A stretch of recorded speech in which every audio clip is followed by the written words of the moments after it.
Hello friends, आज इस video में हम डिटेल में समझेंगे कि फ्लेक्सिबल पेमेंट और रिजिड पेमेंट दोनों में क्या डिफरेंसेस हैं। तो चलिए देखते हैं।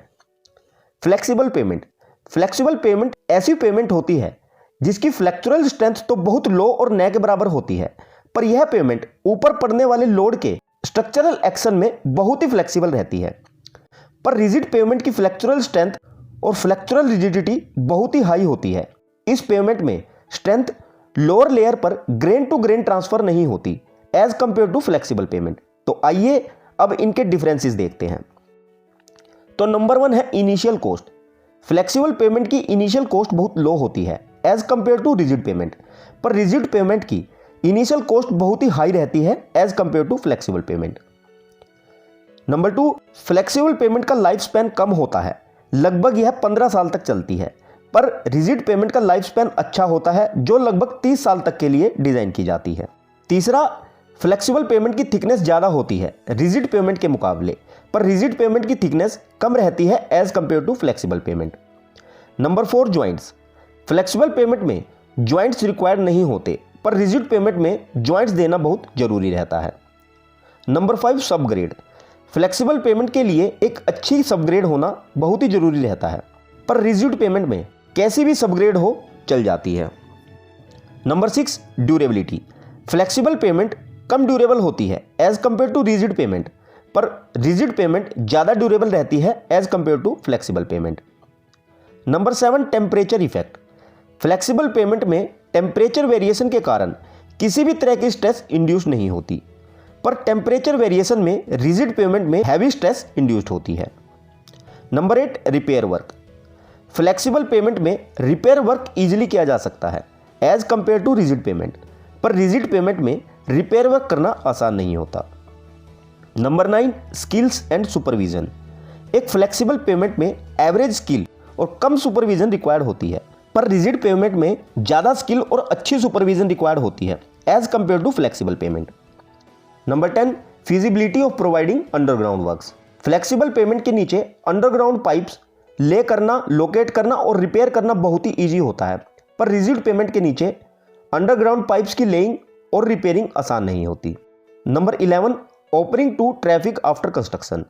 फ्लेक्सिबल पेमेंट के केस में ट्रैफिक को एक शॉर्ट ड्यूरेशन में ही ओपन मींस अलाउ किया जा सकता है इसकी कंस्ट्रक्शन के बाद, पर रिजिड पेमेंट के केस में क्योंकि इसकी कंस्ट्रक्शन के बाद क्यूरिंग रिक्वायर्ड होती है, इसीलिए इसके ट्रैफिक को इंस्टेंट ओपन और अलाउ करना पॉसिबल नहीं होता। Number 12, resiliency. Flexible pavement traffic load में बहुत ज़्यादा रेजिलियंट मींस लचीली रहती है, पर रिजिड पेमेंट कम रेजिलियंट होती है as compare to flexible pavement. Number 13, corrugations. Flexible pavement में कोरुगेशंस मींस लहर पैदा हो जाती है, पर रिजिड पेमेंट में किसी भी तरह की लहर या नालियां डेवलप नहीं होती। Number 14, behaviour with subgrade settlement. Flexible pavement के सबग्रेड पर जब भी कोई डिफॉर्मेशन आती है तो फ्लेक्सिबल पेमेंट बिना किसी टूट फूट और डैमेज के डिफॉर्मेशन के साथ एडजस्ट हो जाती है, पर रिजिड पेमेंट सबग्रेड डिफॉर्मेशन के अकॉर्डिंग एडजस्ट नहीं होती, बल्कि इसमें बहुत टूट फूट और नुकसान हो जाता है। Number 15, tractive resistant. Flexible pavement more tractive means कर्षणीबल विकर्षी प्रतिरोधक होती है, पर rigid pavement less tractive resistant होती है as compare to flexible payment.